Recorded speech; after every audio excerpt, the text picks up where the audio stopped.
Cursed. A story by Fluff Dragon. Chapter 8. Havard emerged from the shadows, dagger in hand as Markus collapsed. He felt the wound on his back, his hand drenched in blood. Adrian was not going to be happy. Ew. Havard kicked Markus in the ribs, sending him in a skidding heap across the stone floor. You despicable. Havard landed a punch across the jaw. He was surprisingly strong for such a scrawny old man. Insignificant little cockroach. Markus coughed and pulled his jaw back into place with a sickening snap. That's better. I like your approach, old man. Now, let's see your departure. Markus swung his sword towards Havard. The councilman caught the blow with his arm, a smile that sent a shiver down Markus's spine slowly growing across his face as blood trickled down to the councilman's elbow. Oh, I don't think I'll be the one who'll be leaving, Your Highness. I invested far too much into this. When Adrian's mother chose Claudius over myself, I knew it was only a matter of time before I had leverage I needed to rise through the ranks of the council. Threatening to reveal the true identity of her daughter guaranteed my position. As for the council, those soft-headed idiots found it ever so enticing to have the promise of a king who could control the dragon. It would ensure their superiority and make all of them filthy rich. So they agreed to the arranged marriage between myself and Adrian. Havard grasped Markus's face in his long fingers, examining him like a pig for slaughter. What I didn't account for was you. You swept her away from me in such a way that the council had no time to act before the crown sat upon your unworthy brow. But now I can take what's rightfully mine. Sire? Markus blinked, squinting to see Captain Gaius standing in the hallway, his expression torn and confused, not to mention exhausted. Havard smirked. Captain Gaius. I caught this traitor escaping through the halls of the palace. As your future king, I demand that justice is carried out. Execute him. Markus's stomach dropped. He could feel the blood still pouring from his back. Havard he could handle. Both Havard and Gaius? His captain had almost beaten him in multiple training sessions.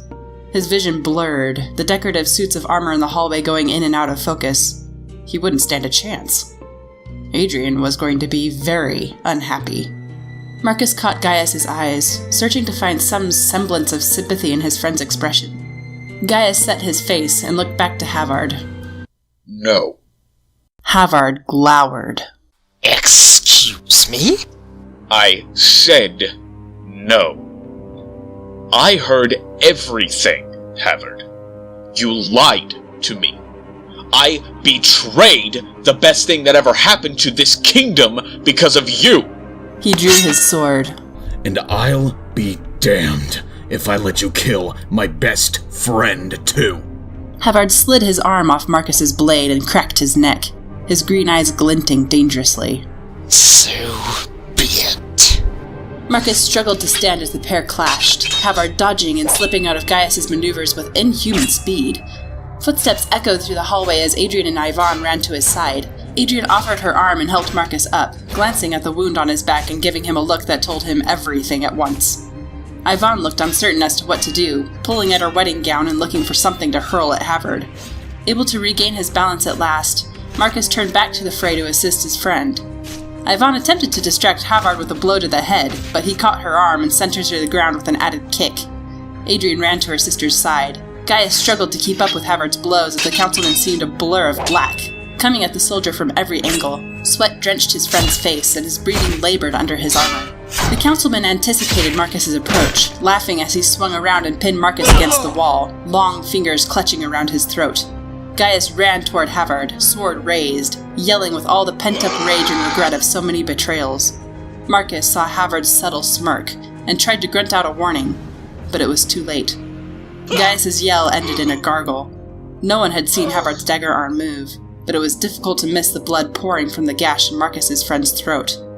The distinct sound of metal striking a skull rang out in the hallway, and Havard's grasp on Markus's neck loosened as the councilman collapsed, revealing Adrian holding a decorative shield, an enraged expression on her face. You have no idea how long I've wanted to do that. She grinned, her voice breathless. Markus knelt to examine Gaius, his friend smiling at him as he attempted to speak. Markus shook his head. Save your breath. I forgave you the moment you defied that Weasley little snake.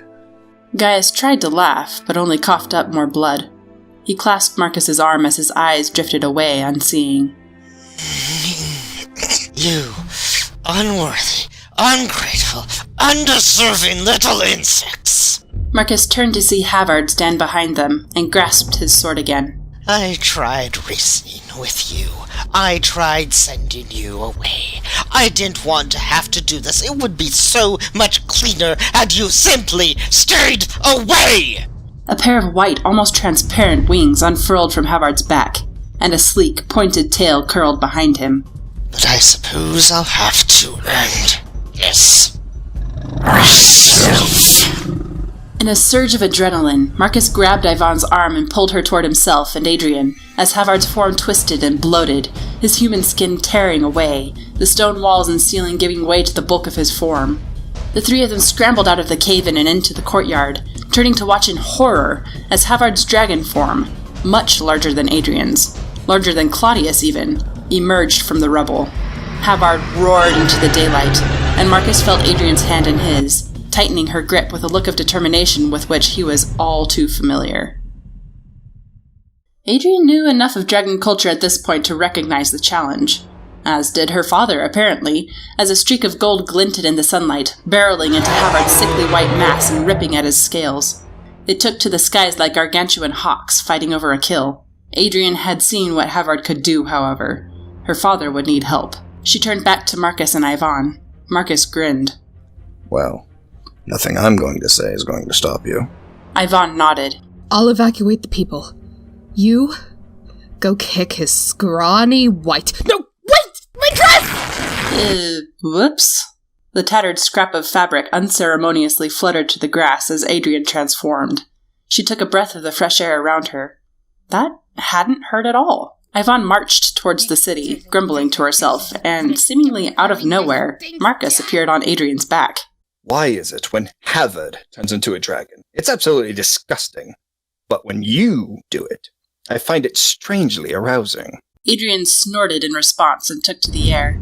The wind whistled around her as she soared towards Havard, lifting herself higher and higher into the atmosphere, passing the mauling male drakes and gaining a high vantage point. She felt Markus shift on her back, lodging himself behind the frills on her head. Before you dive, look for the weak spot. You see, Claudius is aiming for the throat and belly when what you really want are the wings. If he can't fly, he can't escape. And a flightless dragon is a dead dragon. Adrian shuddered. Ready. Steady. Steady. Now! Adrian dove, tightening her wings to her body and tucking in her legs as she and Markus hurtled toward Havard, who was soundly distracted by Claudius's repeated deadly attacks. Markus tried to yell something to her as they grew closer, but the wind was too loud for her to hear. They rammed into Havard, Adrian clutching one of his wings in her jaws and pulling. Havard howled and tried to spin around, teeth clashing in an attempt to get Adrian off.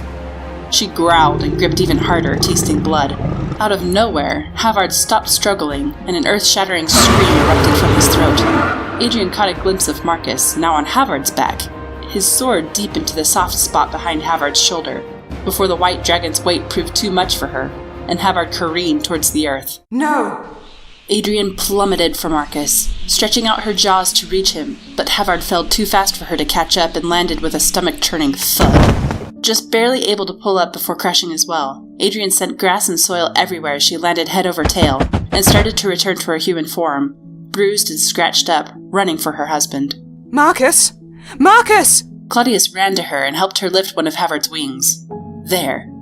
Adrian grasped Markus's hand and pulled him out from under the white dragon, examining him, giving special care to the nasty gash on his shoulder. He's not breathing. Claudius bit his lip. Is there a healer in the city? Yvonne is evacuating everyone. If anyone knows, it'd be her. Her father nodded and ran off. Oh, finally. I thought he'd never leave. Adrian turned to see Markus, completely lucid, leaning casually on his side and smirking. In all my life, I never thought I'd be writing my wife like that. You absolute idiot. Adrian shoved him into the grass, laughing, and Markus pulled her in for a kiss.